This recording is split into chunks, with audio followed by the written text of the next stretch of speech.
আসসালামু আলাইকুম বন্ধুরা, কিভাবে থাম্বনেল তৈরি করলে ভিউজ বাড়তে থাকে। বন্ধুরা, একটা থাম্বনেল হচ্ছে একটা ভিডিওর প্রাণ।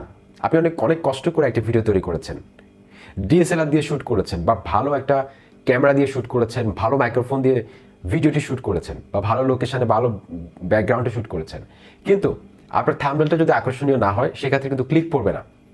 দর্শকের সামনে কিন্তু পৌঁছবে, কিন্তু দর্শক ক্লিক করবে না। তখন কিন্তু আপনার CTR impression click through rate কিন্তু কমে যাবে। আর সিটিআর যখন কমে যাবে তখন কিন্তু ইউটিউব ওই ভিডিওটাকে কিন্তু রিকমেন্ড করবে না, নতুন নতুন দর্শকের কাছে ব্রাউজ ফিচার কিন্তু পৌঁছে দিবে না। সেজন্য একটি আকর্ষণীয় থাম্বনেল তৈরি করার জন্য কি কি বিষয় আপনাকে মেনে চলতে হবে, কি কি বিষয় মাথায় রেখে একটা থাম্বনেল তৈরি করতে হবে যাতে করে আপনার ভিউজ বাড়তে থাকে। সেজন্য আজকের ভিডিওটি অত্যন্ত গুরুত্বপূর্ণ হতে যাচ্ছে। বরাবরের মতো আপনাদের সাথে রয়েছি তানিম খান। চ্যানেলটি সাবস্ক্রাইব করে দিন, যারা সাবস্ক্রাইব করেছেন থ্যাংক ইউ সো মাচ। বন্ধুরা, থাম্বনেলের কালার নির্বাচনের ক্ষেত্রে আমি এর আগে একটি ভিডিও তৈরি করেছিলাম যে বগি থিওরিতে 4টা কালার ছিল। সেই ভিডিওটা আপনারা দেখলে বুঝতে পারবেন। অর্থাৎ আপনি যেই থাম্বনেলের যে ব্যাকগ্রাউন্ডটা ব্যবহার করবেন সেই ব্যাকগ্রাউন্ডটা কি কালার নির্বাচন করবেন সেটা কিন্তু অনেক বড় একটা ফ্যাক্টর। অর্থাৎ সেটা পপ আউট করবে কিনা, দর্শকদের নজর কাড়বে কিনা। আপনারা ইতিমধ্যে বেশ কিছু চ্যানেল দেখবেন ইউটিউবে, তারা কিন্তু রেড কালারের থাম্বনেল ব্যবহার করে, ব্যাকগ্রাউন্ডে রেড কালারটা ব্যবহার করে, কারণ এই কালারটা কিন্তু বেশি পপ আউট করে। তারপর আপনারা কমলা কালারটা কিন্তু পপ আউট করে। তারপর আরেকটা কালার আছে ইয়েলো কালার, সেটাও কিন্তু পপ আউট করে। তারপর হচ্ছে গ্রিন কালার, সেটাও কিন্তু পপ আউট করে।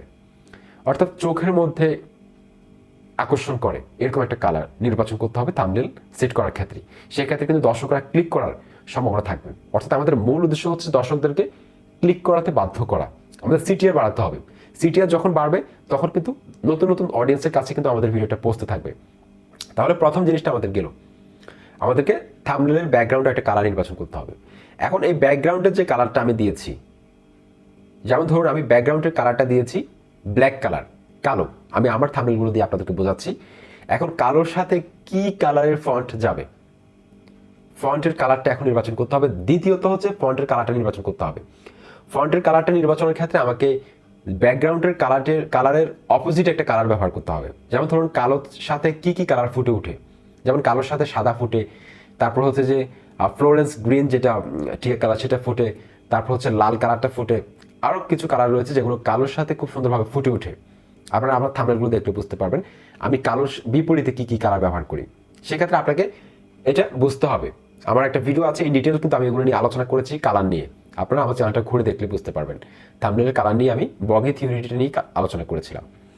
তো দ্বিতীয়ত হচ্ছে যে যে ফন্টের যে কালারটা ব্যবহার করবেন সেটা যাতে আপনার থাম্বনেলের ব্যাকগ্রাউন্ডের যে কালার রয়েছে সেটার বিপরীত হয়। তাহলে দুইটা জিনিস আমাদের ঠিক হলো। থার্ড যে পয়েন্টে রাখবো সেটা হচ্ছে যে থাম্বনেলের যে ফন্টের স্টাইল ব্যবহার করছেন। আপনারা অনেককে আমি দেখি যে ট্যাগ ভিডিও নিয়ে কাজ করেন, ট্যাগ ক্যাটাগরি ভিডিও তৈরি করেন, কিন্তু আপনি এমন ফন্ট ব্যবহার করেন যেটা অর্থাৎ পড়তে গেলে দাঁত ভেঙে যাবে, এত পেঁচানো। এ ধরনের কোনো ফন্ট ব্যবহার করা যাবে না। কারণ আপনি টাইপোগ্রাফি ফন্ট কেন ব্যবহার করবেন আপনার ভিডিওতে? যত বেশি সিম্পলের মধ্যে গর্জিয়াস করা যায় সেটা চেষ্টা করবেন। অতিরিক্ত ওভার স্মার্ট করবেন না কোনো থাম্বনেলকে। সেক্ষেত্রে কিন্তু দর্শকদের কাছে যদি সেটা পড়তে দুর্বোধ্য হয়, সহজগম্য না হয়, সেক্ষেত্রে কিন্তু দর্শক ক্লিক করবে না। কারণ একজন দর্শক সর্বোচ্চ 8 সেকেন্ড সময় দিয়ে থাকে একটা থাম্বনেলে ক্লিক করবে কি করবে না, পরবর্তী ভিডিওতে ক্লিক করার জন্য চলে যায়। হিউম্যান মাইন্ড কিন্তু এইভাবে কিন্তু কাজ করে। সুতরাং আমাদেরকে এটা মানতে হবে যে থাম্বনেলের কালার নির্বাচন, তারপর থাম্বনেলের ফন্টের যে স্টাইলটা রয়েছে সেটা এমনভাবে ব্যবহার করতে হবে যাতে করে সহজে বোঝা যায়, সহজে পড়া যায়। এই জিনিসটা আপনাদেরকে মাথায় রাখতে হবে। আপনি সিনেম্যাটিক কোনো একটা থাম্বনেল তৈরি করার ক্ষেত্রে সেখানে ফন্টের স্টাইল একরকম হবে। আপনি যখন এডুকেশন ক্যাটাগরি কোনো ভিডিও তৈরি করছেন সেখানে ফন্টের স্টাইল একরকম হবে। ট্যাগ ভিডিও তৈরি করছেন সেখানে ফন্টের স্টাইল একরকম হবে। অর্থাৎ এই জিনিসগুলো আপনাকে মাথায় রাখতে হবে, আপনাকে ফলো করতে হবে। আপনার একই ক্যাটাগরির যেসব চ্যানেল অলরেডি র্যাঙ্ক করেছে তারা কি ধরনের ফন্ট ব্যবহার করছে, বড় চ্যানেলগুলোকে থেকে ইন্সপায়ার হয়ে কিন্তু আপনাকে ব্যবহার করতে হবে ফন্টগুলো। সেক্ষেত্রে আপনি ভালো একটা আইডিয়া পাবেন। এই জিনিসটা আপনাকে মাথায় রাখতে হবে।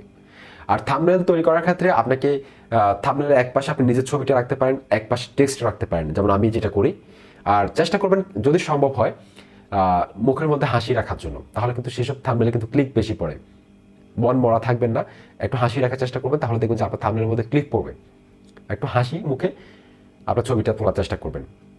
আর যদি আরও ভালো হবে যদি আপনি কোনো একটা জিনিস দেখাতে পারেন, যে টপিক্সের ভিডিওটি তৈরি করেছেন সেটা যদি আপনি হাতে একটা মোবাইল নিয়ে যদি গ্রাফটা দেখাতে পারেন, ঠিক আছে, অথবা আপনি এক্সপ্রেশন দিয়ে যদি আপনি বোঝাতে পারেন যে আপনি এই ভিডিওটার মধ্যে কি দেখাতে চাচ্ছেন বা কি বোঝাতে চাচ্ছেন, সেটা এক্সপ্রেশন দিয়ে বোঝাতে পারেন, অথবা কোনো একটা ছবি দিয়ে, নিজের ছবি না দিয়ে কোনো একটা ছবি দিয়ে ওই রিলেটেড থাম্বনেলে এক পাশে ওই ছবিটা থাকবে, আরেক পাশে টেক্সট থাকবে, তাহলে কিন্তু দর্শকরা কিন্তু খুব সহজে বুঝতে পারবে যে এই ভিডিওটার মধ্যে কিছু একটা হতে যাচ্ছে। আর থাম্বনেলের মধ্যে একটা জিনিস কখনো করা যাবে না, সেটা হচ্ছে যে আপনি ভিডিওর মধ্যে কি বলবেন সেটা কখনো থাম্বনেলের মধ্যে পুরোপুরি লিখে দিবেন না, একটা আকর্ষণ রাখবেন। অর্থাৎ আপনি কিভাবে একটি ভিডিও ভাইরাল করবেন, তো কিভাবে ভাইরাল করতে হবে সেটা আপনি থাম্বনেলের মধ্যে যদি আপনি বিস্তারিত লিখে দেন, সেক্ষেত্রে কিন্তু দর্শকরা কিন্তু আপনার ভিডিওতে ক্লিক করবে না, কারণ তারা সলিউশনটা পেয়ে যাচ্ছে। সেই জন্য থাম্বনেলের মধ্যে একটা সারপ্রাইজ রাখতে হবে, এমনভাবে লিখতে হবে যে এভাবে হয় ভিডিও ভাইরাল, এভাবে আমি ভিউ বাড়িয়েছি শুধু এটা করে। তাহলে কিন্তু একটা প্রশ্ন এখানে তৈরি হচ্ছে যে কিভাবে করে, দর্শকরা কিন্তু দর্শকদের মাইন্ডে কিন্তু একটা প্রশ্ন ঘুরপাক খাচ্ছে যে কিভাবে করে ভিডিও ভাইরাল হয়েছে, তাহলে আমি ক্লিক করে একটু দেখি। এই জিনিসগুলো কিন্তু আপনাকে অবশ্যই থাম্বনেল তৈরি করার ক্ষেত্রে মাথায় রাখতে হবে। আশা করছি এই জিনিসগুলো যদি আপনি সংশোধন করতে পারেন, ঠিক করতে পারেন, অবশ্যই আপনার থাম্বনেলটা কিন্তু দর্শকদের কাছে অনেক বেশি পপ আউট করবে, এমনকি ভিউ আস্তে আস্তে বাড়তে থাকবে।